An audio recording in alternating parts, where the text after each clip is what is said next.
स्वागत आहे तुमचं इलेक्ट्रॉनिक वर्कशॉपमध्ये। या वर्कशॉपमध्ये आपण शिकणार आहोत वेगवेगळ्या प्रकारचे इलेक्ट्रॉनिक सर्किट्स। त्या इलेक्ट्रॉनिक सर्किट्स आपण आपल्या रोजच्या जीवनात आपलं आयुष्य कसं सुखकर करणार हे आपण शिकणार आहोत। सो हे जाणून घेण्यासाठी पहिला आपल्याला सगळे कंपोनंट जाणून घ्यावे लागतील आणि ते कंपोनंट जाणून घेण्यासाठी त्याच्या वेगवेगळ्या व्हॅल्यूज कशा मापायच्या हा आपण या मल्टीमीटरद्वारे मापणार आहोत। तर तुम्ही बघू शकता इथे व्ही म्हणजे व्होल्टेज। तर इथे आपण रेंज बघू शकतो। तर ही या रेंजमध्ये आपण DC व्होल्टेज मेजर करू शकतो नॉबच्या पोझिशन चेंज करून। तसंच या बाजूला आपण बघू शकतो AC व्होल्टेज, जिथे आपण वेगवेगळे AC व्होल्टेज मेजर करू शकतो। इथे आहे ए म्हणजे करंट मेजर करू शकतो, DC करंट। या बाजूला तुम्ही बघू शकता HFE हे ट्रान्झिस्टर इथे आपण माउंट केल्यानंतर आपल्याला इथे त्याची व्हॅल्यू दिसू शकते। हे आहे कंटिन्युटी टेस्टर, जिथे आपण चेक करू शकतो की कोणती सर्किट जर का अर्धवट कनेक्ट झालेली असेल तर ते आपण इथे नॉब या पोझिशनला आणून आपण या टर्मिनल्स थ्रू चेक करू शकतो। तसंच या बाजूला इथे बघू शकता तुम्ही चिन्ह, हे आहे ओम म्हणजेच रेझिस्टन्सचं चिन्ह, ज्याच्यामध्ये आपण बघू शकतो वेगवेगळ्या प्रकारचे रेझिस्टन्स आपण मापू शकतो या टर्मिनल्सना कनेक्ट करून। ब्रेडबोर्ड ही अशी वस्तू आहे ज्याच्यावर आपण सर्किट बनवतो। तर ब्रेडबोर्डमध्ये आपण बघू शकतो की विविध प्रकारचे होल्स आहेत। तर तुम्ही बघू शकता की हे आडवे होल्स सगळे आहेत, तसेच उभे होल्ससुद्धा आहेत। तर उभे होल्स असतात ते शॉर्टेड असतात। शॉर्टेड म्हणजे एकमेकांना कनेक्टेड असतात। तसंच आडवे जर का होल्स बघितले तर ते एकमेकांशी कनेक्टेड नसतात। तर जेव्हा कधी आपल्याला कोणतंही वस्तू आपल्याला याच्यावर लावायची असते तेव्हा आपण जर का एकत्र हवं असेल तर आपण उभे लावतो आणि जर का कनेक्टेड नको असेल तर आपण आडवं लावतो। तसंच आपण बघू शकतो की होल्स खालती पण आहेत, खालचे 2 रोज आहेत। तर इथे आडवे होल्स असतात ते शॉर्टेड असतात आणि उभे होल्स शॉर्टेड नसतात। नेक्स्ट कंपोनंट आहे आपला रेझिस्टर हे कंपोनंट करंटला थांबवतं। कोणत्याही सर्किटमध्ये हे लावल्यानंतर करंटचं प्रमाण कमी जास्त करू शकतो। वेगवेगळ्या प्रकारचे रेझिस्टर असतात, त्यातला एक प्रकार आपण घेतलेला आहे। तर या रेझिस्टरचं आपण व्हॅल्यू बघू शकतो।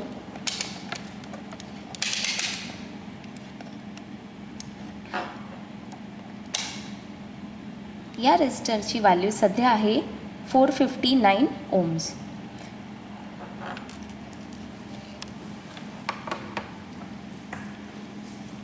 नेक्स्ट कंपोनंट आहे आपला थर्मिस्टर हे एक टाईपचं रेझिस्टन्सच आहे, ज्याच्यामध्ये जर का हा थर्मिस्टरला आपण गरम केलं तर रेझिस्टन्स कमी होतो आणि नॉर्मल टेम्परेचरमध्ये त्याचं रेझिस्टन्स वाढतो। तर आपण आता बघू शकू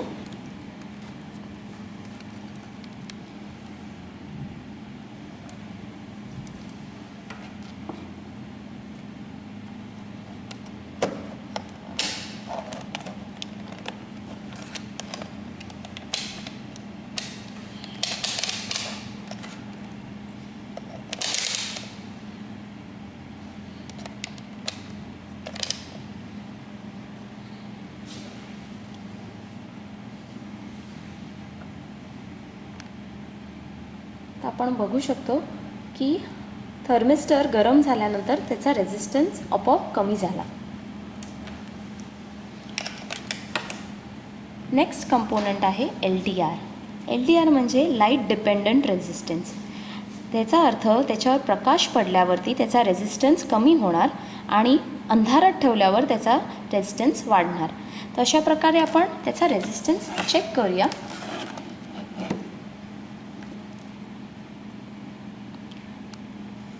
उजेडात त्याचा रेझिस्टन्स आहे 4.98।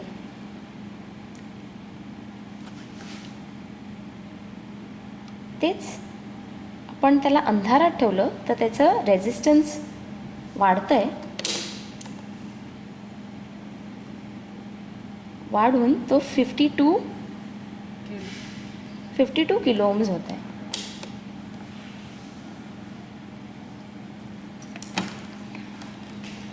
नेक्स्ट कंपोनंट आहे डायोड. डायोडमध्ये बघू शकता 2 टर्मिनल्स असतात, कॅथोड आणि ॲनोड.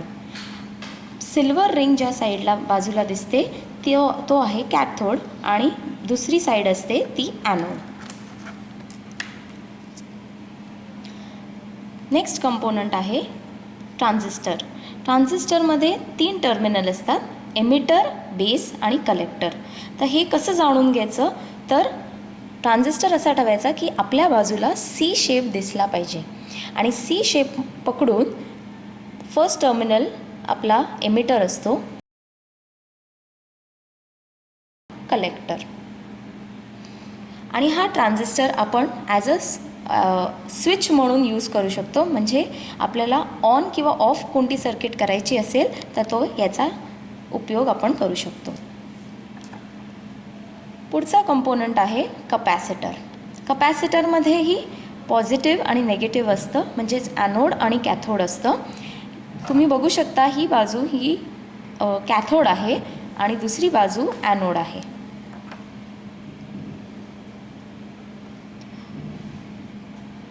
हा एक IC आहे, IC 555, जो आपण ट्रिगर म्हणून यूज करणार आहोत. हा एक LED आहे ज्याच्यात आपण लाईट बघू शकतो, वेगवेगळ्या प्रकारच्या लाईट बघू शकतो.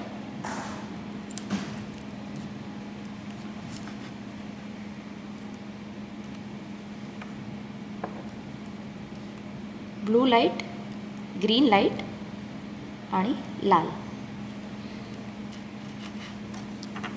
हा LED आहे ज्याच्यात आपण एकच प्रकारचा रंग बघू शकतो, जो काही लाल आहे.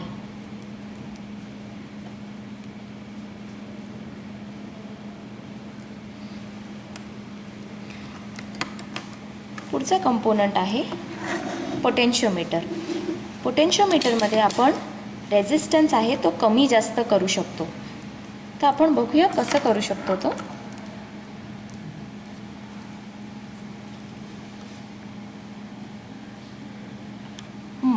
हा नॉब आपण फिरवल्यावरती त्याचा रेझिस्टन्स चेंज होतो.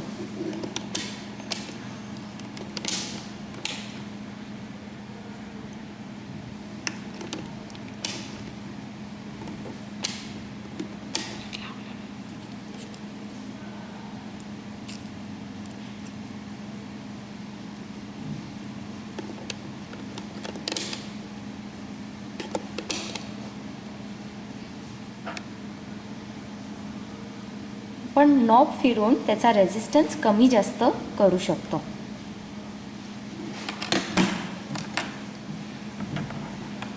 नेक्स्ट कंपोनंट आहे आपला फिजिओ स्विच. हा स्विच काय करतो, आपण प्रेशर दिल्यावरती या 2 टर्मिनल्सवर करंटचं उत्पादन करतो. पुढचा कंपोनंट आहे स्विच. ऑन ऑफ स्विच आहे, बटन दाबल्यावरती ऑन होतं, नाहीतर बाहेर येतं म्हणजे ऑफ होतं. पुढचा कंपोनंट आहे हा बझर आहे, जिथे आपल्याला अलार्म वगैरे हवं असेल तिथे आपण हा यूज करू शकतो.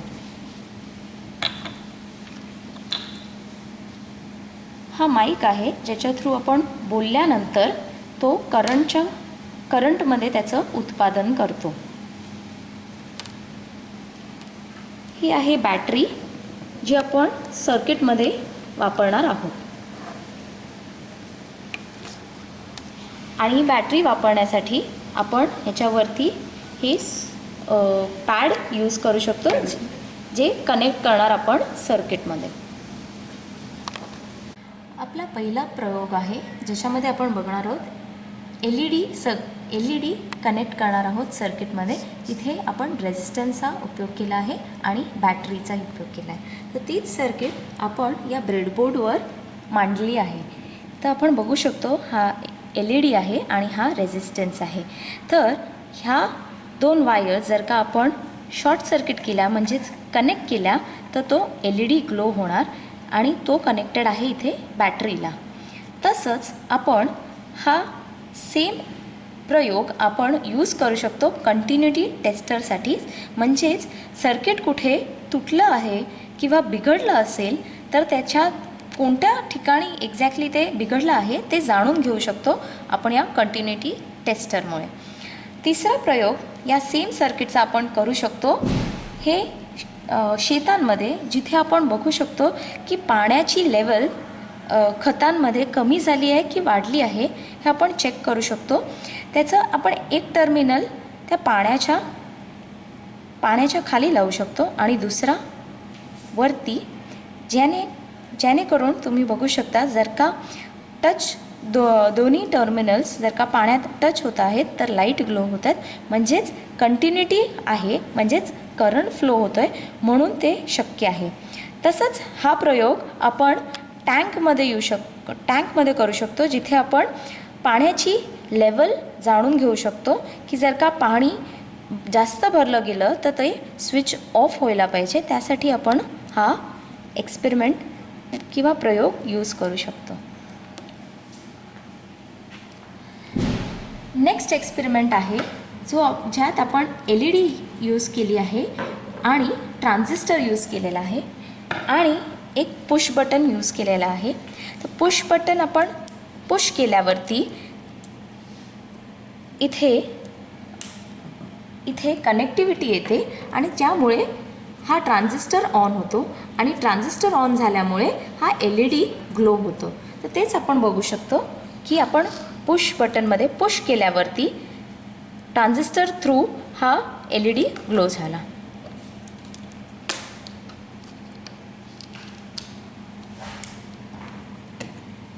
नेक्स्ट एक्सपेरिमेंट आहे फ्यूजचा, ज्याच्यामध्ये आपण बघू शकतो इथे एक फ्यूज आहे आणि जो आपण आपल्या घरात यूज करतो. जेव्हा कधी जास्त व्होल्टेज पास होतो तर तो फ्यूज उडतो म्हणजे त्याचं कनेक्टिव्हिटी जाते, जे आपण इथे बघू शकतो. कनेक्टिव्हिटी गेल्यावरती तो LED ग्लो होतो आणि पुन्हा ते कनेक्ट झाल्यावरती LED ऑफ होतो. LED ऑफ होतो ह्याचा अर्थ की जास्त करंट फ्लो होत नाही आहे या सर्किटमुळे. त्यामुळे बाकीच्या आपल्या इलेक्ट्रॉनिक सामान काही बिघडणार नाही. पण तेच जर का जास्त व्होल्टेज पास झालं तर हा फ्यूज उडून जातो आणि हा जे एक्स्ट्रा करंट आहे तो इथून पास होऊन जातो आणि आपल्या बाकीच्या इलेक्ट्रॉनिक अप्लायन्सेस बिघडत नाहीत. नेक्स्ट एक्सपेरिमेंट आहे आपला टेम्परेचर सेन्सर, म्हणजेच आपलं तापमान चेक करणार आहे. तो थर्मिस्टरच्या थ्रू तापमान चेक करणार आहे, ज्याच्यामध्ये आपण बघू शकतो की टेम्परेचर वाढल्यावर रेझिस्टन्स कमी झाला ज्याच्यामुळे हा बझर ऑन झाला आणि LED ही ग्लो व्हायला लागली. तेच त्याचा टेम्परेचर कमी झाल्यावर LED ही ग्लो होणं थांबेल आणि बझर ही शांत होईल.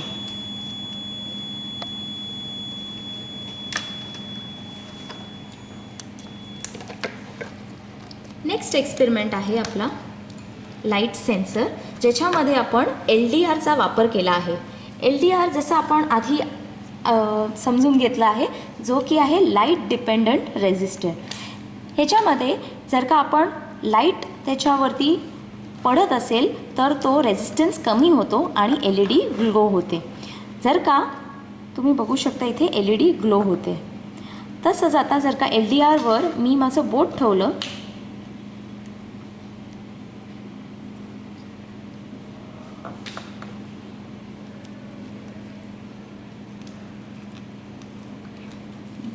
ठेवल्यावर रेझिस्टन्स वाढला आणि त्यामुळे LED आता ग्लो होत नाही आहे, कारण त्यातनं करंट पास होत नाही आहे.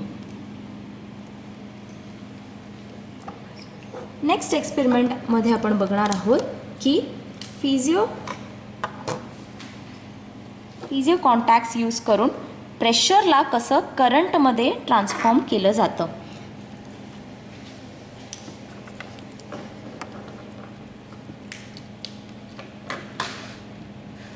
तुम्ही बघू शकता की हा LED ग्लो होतोय. जितका आपण प्रेशर देऊ तेव्हाच तो ग्लो होतोय. तर यात आपल्याला ही विज्ञानचा ही तत्त्व शिकायला मिळतं की आपण प्रेशर ही करंटमध्ये ट्रान्सफॉर्म करू शकतो. तसंच आपण मेकॅनिकल एनर्जी ही कन्वर्ट करू शकतो, ज्याच्यामध्ये आपण वापर करणार आहोत एका मोटरचा आणि त्या मोटर फिरवल्यावरती LED ग्लो होते की नाही, म्हणजेच मेकॅनिकल एनर्जी जी आपण यूज करतोय, मेकॅनिकल प्रेशर तो कन्वर्ट होतोय की नाही करंटमध्ये, हे आपण चेक करणार आहोत. त्यासाठी तुम्ही बघू शकता की इथे एक मोटर आहे, जो आपण मोटर फिरवल्यावरती